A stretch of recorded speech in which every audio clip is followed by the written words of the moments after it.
Bayangkan Anda berdiri di tengah hiruk-pikuk Kathmandu Dubar Square. Suara lonceng kuil berdentang, aroma dupa bercampur dengan bau makanan jalanan.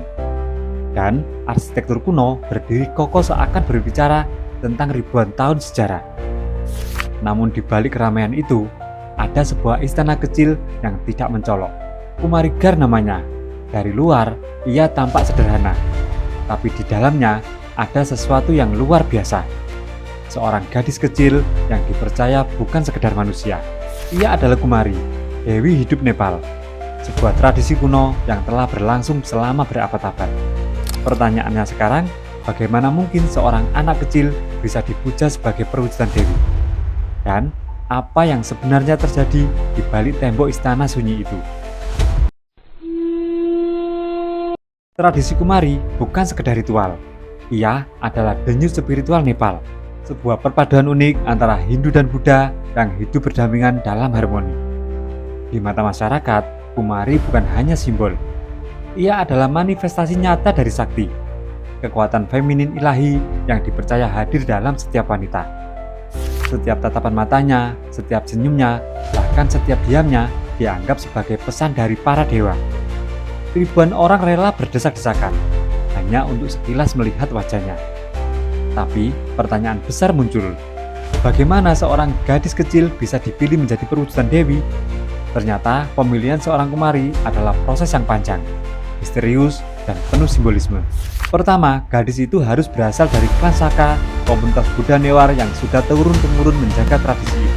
Namun, bukan hanya asal-usul yang menentukan.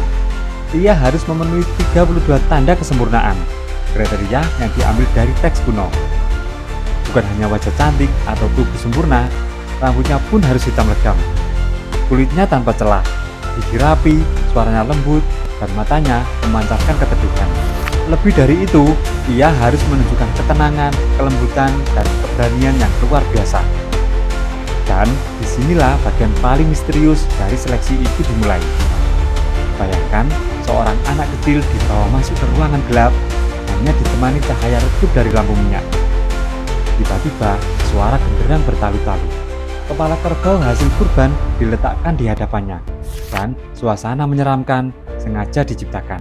Semua itu dilakukan untuk menguji satu hal, yaitu apakah ia beneran berani.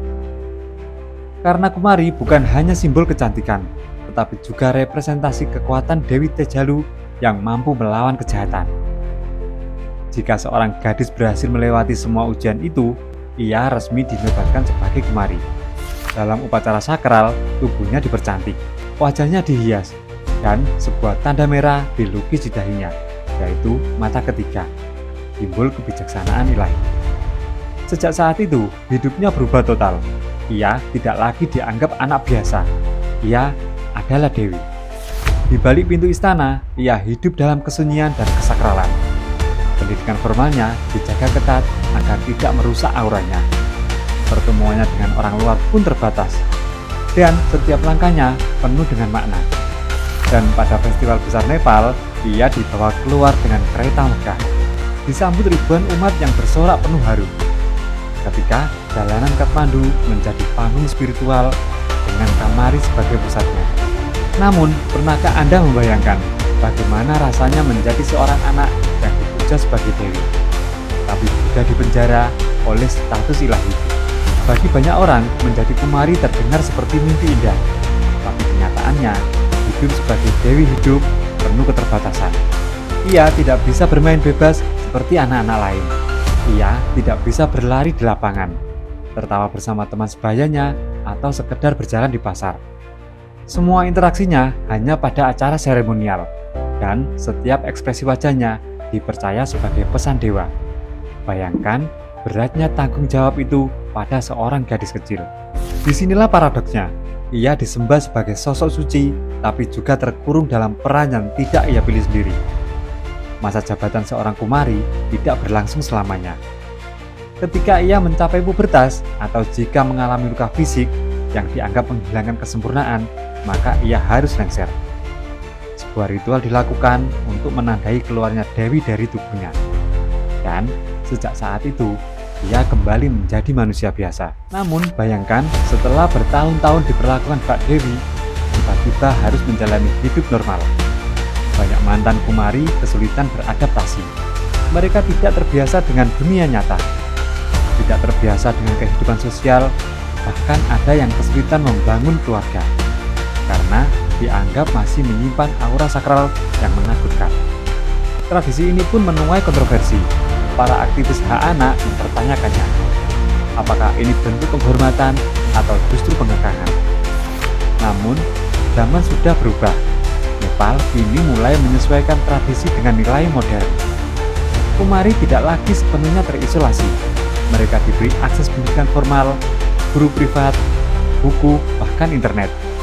Mereka diizinkan mengikuti ujian nasional agar bisa memiliki masa depan setelah masa jabatannya berakhir.